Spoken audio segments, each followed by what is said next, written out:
¿Acaso no estoy yo aquí que soy tu madre? Guadalupe Radio presenta la videoserie Bajo tu manto, en compañía del Padre Roberto Figueroa. Una producción original, disponible solo en las aplicaciones de Guadalupe Radio. Hola, ¿qué tal? Soy el Padre Roberto Figueroa. Bienvenido, bienvenida a este programa Bajo tu manto, la serie, en donde estamos comentando acerca del acontecimiento guadalupano, la presencia de Santa María de Guadalupe en el Cerro del Tepeyac. Este evento que fue fundamental y sigue siendo fundamental no solo para la historia de México, sino también en la historia de la humanidad, pues forma parte de estas revelaciones privadas de la Santísima Virgen María, aquello que sucedió del 9 al 12 de diciembre de 1531, y nosotros seguimos disfrutando de estos ecos. En este capítulo, el número 2, vamos a hablar acerca de la conquista de México.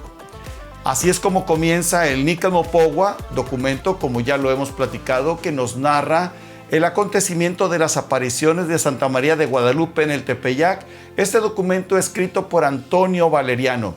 Y así es como se menciona. Dice Antonio Valeriano que a 10 años de haber sido conquistada la Ciudad de México, cuando estaban depuestas las flechas, los arcos, los escudos, cuando había paz por todos los pueblos, cuando ya empezaba a verdecer la fe, es cuando se aparece Santa María de Guadalupe. La conquista viene a ser un hecho fundamental para este acontecimiento de las apariciones de Santa María de Guadalupe, pues la situación en la que se encontraba México en el momento de las apariciones era devastador. Hay un sacerdote a quien aprecio mucho, el Padre Pedro Alarcón, que nos habla de por qué Dios envió a la madre de su hijo, juntamente con su hijo, en el vientre inmaculado de Santa María de Guadalupe, a estas tierras mexicanas, al Cerro del Tepeyac. Y la respuesta que el mismo Padre Pedro da es para consolar a un pueblo o a un grupo de pueblos devastados por la conquista. Fue tan terrible, fue tan difícil esta situación para el pueblo y los pueblos mexicanos, que solamente una intervención divina podía solucionar lo que no tenía solución. Podía dar respuesta a lo que no había respuesta, pues los mismos frailes franciscanos, cuando llegaron tiempo después, veían inútil esta labor tan fuerte que estaban realizando. Tuvo tan grandes consecuencias la devastación de la conquista de México, que no había otra forma de solucionar la situación en México más que con la misma presencia de Dios nuestro Señor, y sobre todo pues viniendo en el vientre inmaculado de Nuestra Señora, la Santísima Virgen María de Guadalupe. Así es que acompáñanos en este capítulo número 2, en donde hablaremos del contexto histórico de las apariciones, la conquista de México, Tenochtitlan.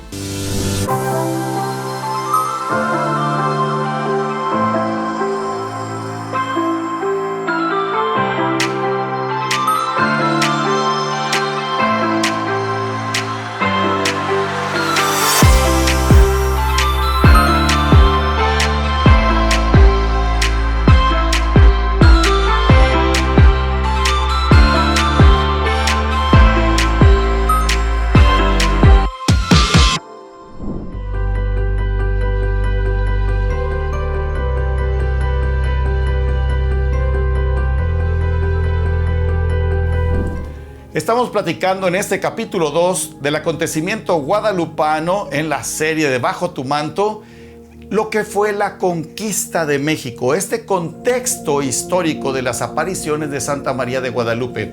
Ya lo mencionábamos en la primera parte.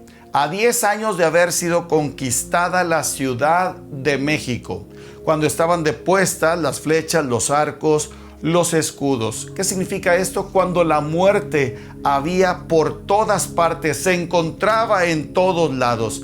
En esa situación y en ese contexto es en el que se aparece Nuestra Señora del Cielo, la Santísima Virgen María de Guadalupe. 10 años antes de las apariciones, Hernán Cortés estaba entrando en la Ciudad de México para conquistar este pueblo tan guerrero y tan fuerte de los aztecas. Tú sabes perfectamente que Hernán Cortés llegó en el año de 1519. El 22 de abril baja, después de haber vencido algunos pueblos mayas, baja y funda la ciudad de la Villa Rica de la Veracruz.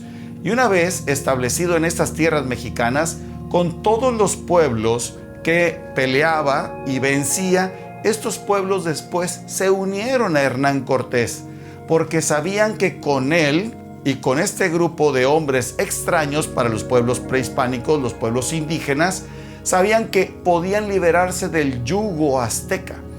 Ciertamente que los aztecas eran un pueblo muy fuerte, pero también tenía muchos enemigos, tanto por los sacrificios humanos como por los excedentes en los impuestos. Se ganó la animadversión de estos pueblos. Ellos, tanto los tlaxcaltecas como los totonacas, como los huejotzingas y otros pueblos más, empezaron a buscar la manera de independizarse. Querían liberarse del yugo de los aztecas y que se acabara de una vez por todas este tema de los sacrificios humanos, que para los aztecas era fundamental. Con Hernán Cortés, ellos ven la gran oportunidad de encontrar esta libertad y deshacerse de una vez por todas de este pueblo tan poderoso que era el de los aztecas. Hernán Cortés capta esta situación, la entiende perfectamente y les invita a estos pueblos a sumarse a ello. Los pueblos indígenas también fueron muy hábiles. Vieron cómo a los españoles les gustaba este tema del oro. Ellos que le llamaban el excremento de los dioses, puesto que para los pueblos indígenas lo más valioso era el jade. Si el oro también lo era, el jade era más valioso que el oro. Pero a los españoles lo que les gustaba más era el oro. Y les dijeron que había un pueblo muy grande donde había oro en grandes cantidades. Esto despertó más todavía el ánimo de Hernán Cortés y de estos hombres con los que él venía para llegar a ese pueblo que conocemos como los aztecas. Y Hernán Cortés les prometió que si llegaba a México Tenochtitlan y conquistaba la ciudad, les otorgaría la libertad. Ya no habría más impuestos y cada pueblo crecería independientemente. Así, sumándose pueblo tras pueblo, Hernán Cortés, haciendo todas estas alianzas, se estaba preparando para dar un golpe fortísimo contra los aztecas. Viene acompañado principalmente de los aztecas, de los tlaxcaltecas, este pueblo que estaba siempre en batalla contra los aztecas.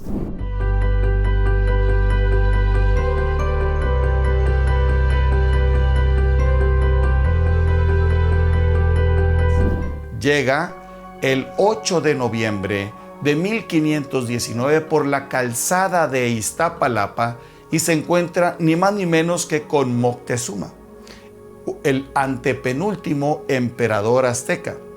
Al encontrarse con Moctezuma, él lo hace pasar al palacio de su padre ya muerto, Axayácatl.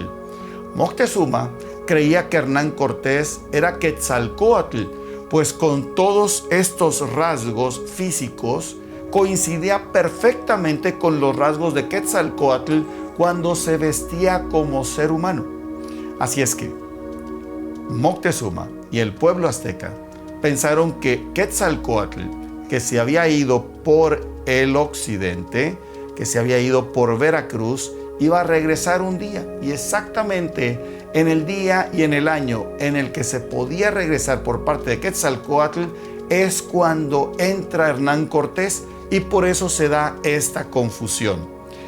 Entra Hernán Cortés, se hospedan en el palacio de Axayácatl, incluso el mismo Moctezuma pasa de su palacio al lugar en donde se encontraban los españoles.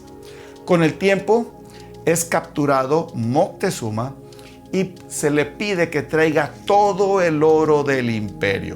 lo más que se pueda y llenaron grandes cantidades de oro en esos lugares, en donde la ambición de los españoles fue creciendo cada vez más.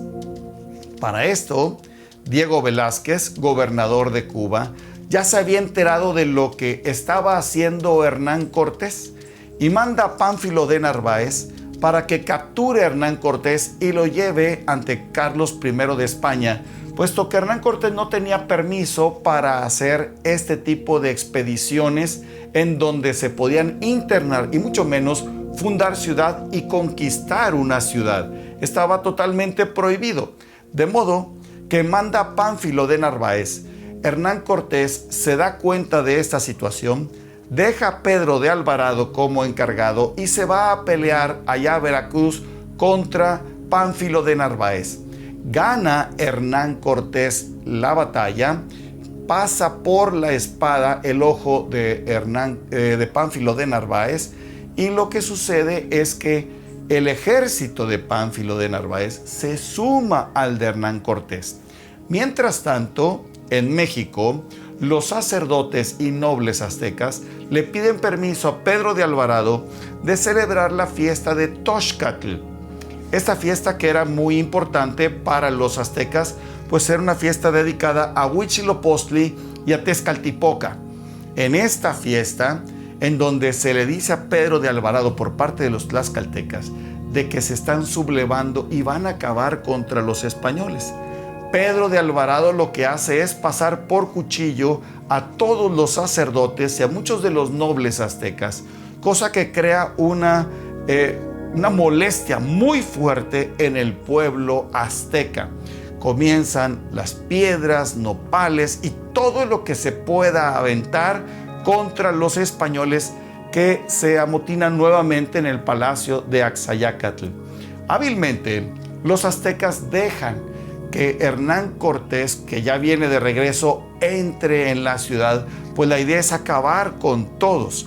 Desde el Templo Mayor y otros lugares están todo el día arrojando piedras para golpear a los españoles, tlaxcaltecas, todo el que se encuentre en ese lugar. ¿Qué es lo que hay que hacer para poder librarse de esta ya guerra contra los aztecas?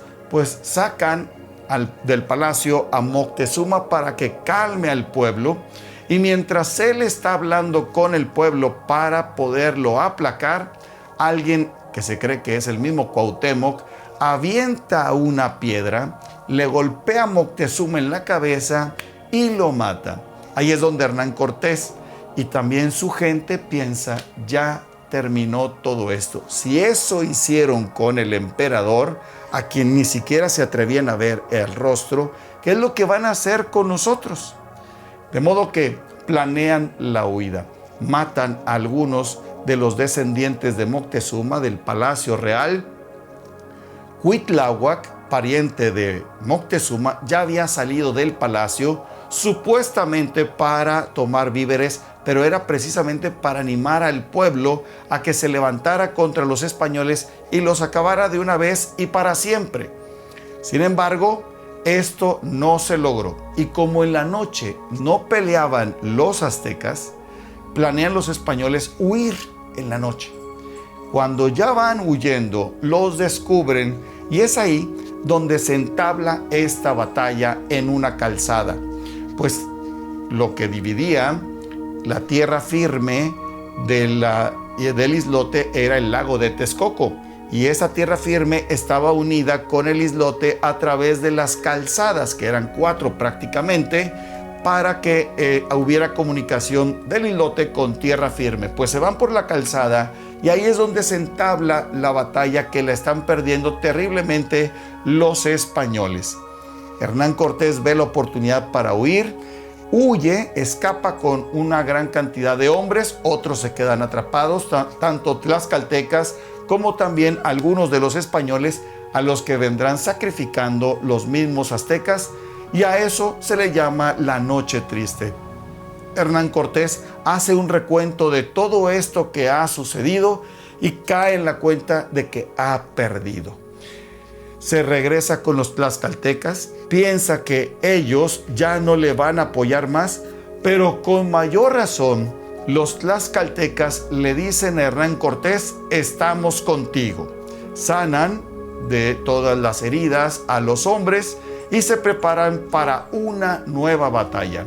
Esta batalla que comenzará el 30 de mayo de 1521. ¿Qué es lo que hizo Hernán Cortés? Hábilmente cortó los cauces de los ríos que alimentaban el lago de Texcoco para mantenerlo siempre sano, limpio. Cortó esto y con el agua estancada, más los cuerpos putrefactos, tanto de caballos como de españoles, como de indígenas muertos en esa batalla de la Noche Triste, el agua estaba prácticamente contaminándose. Y también cercaron todo el lago de Texcoco, todos los alrededores, para que no entrara alimento. Así es que poco a poco la gente ya dejó de alimentarse de una manera sana. Se empezó a escasear el alimento que se tenía entre lo que eran las chinampas y lo que se tenía guardado, y comienza así la batalla el 30 de mayo de 1521. Tanto por el norte con Sandoval, como también Cristóbal de Olid y otros más, Pedro de Alvarado, Hernán Cortés, empieza esta guerra con tlaxcaltecas, totonacas, huejotzingas, chalcas y de otros pueblos que ya lo que querían era acabar con los aztecas y terminar esta imposición de todo lo que eran tributos, impuestos, como también la gente que tenía que llevarse al templo principal para ser sacrificados ante el dios Huitzilopochtli y también ante el dios Tlaloc, como otras divinidades más. Que se terminara esto de una vez y para siempre. La batalla no fue nada fácil. Es más, Hernán Cortés mandó traer de Veracruz madera para armar los bergantines, 13 en total, y estar a la par contra los aztecas, que eran muy hábiles para pelear en el agua. Así es que la batalla fue cruel, tremenda. Duró 3 meses. Ya había muerto Cuitláhuac por la viruela y, como saben, esta enfermedad fue tremendamente devastadora. En simplemente 8 meses murieron más de 100,000 aztecas. Solamente en 8 meses murieron más de 100,000 aztecas. Prácticamente la mitad de la población se acabó. La mitad de la población se terminó. Junto con esto, pues viene esta batalla muy fuerte. Sube al trono quien es Cuauhtémoc, sobrino de Moctezuma, y pelean fuertemente. El hambre está arreciando cada vez más. Se comían lo que fuera, lo que se moviera se lo comían, incluso hasta el mismo lodo, para poder echar algo en el estómago. Es interesante que no se comían los cuerpos. ¿Por qué? Las personas. Porque si bien ellos comían a personas sacrificadas, solamente era bajo ese motivo. Una persona muerta que no había sido sacrificada no se comía, solamente se comía a la persona sacrificada. Por eso decimos que no eran caníbales, pero sí eran antropófagos. Ellos comían carne humana, pero solamente de personas sacrificadas. Y será el 13 de agosto de 1521 en donde Hernán Cortés pueda capturar a Cuauhtémoc. Cuauhtémoc, que ve ya la batalla perdida, trata de huir, y en esa huida es donde es capturado por uno de los indígenas, un grupo de indígenas de los tlaxcaltecas. Capturan a Cuauhtémoc, se lo entregan a Hernán Cortés, y con esto termina la batalla de conquista el 13 de agosto de 1521. La situación ya era terrible, puesto que los españoles decidieron destruir todo lo que se encontraran a su paso, tanto casas como templos como ídolos.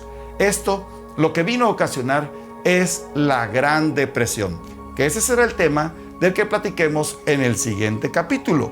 La Gran Depresión, un contexto también muy difícil, en donde hizo que estos pueblos mexicanos estuvieran sumergidos en un gran dolor, y bajo ese contexto también se aparecerá Santa María de Guadalupe y comprenderemos mejor el mensaje de Nuestra Señora del Cielo. Nos vamos a una pausa y regresamos en un momento más para la conclusión.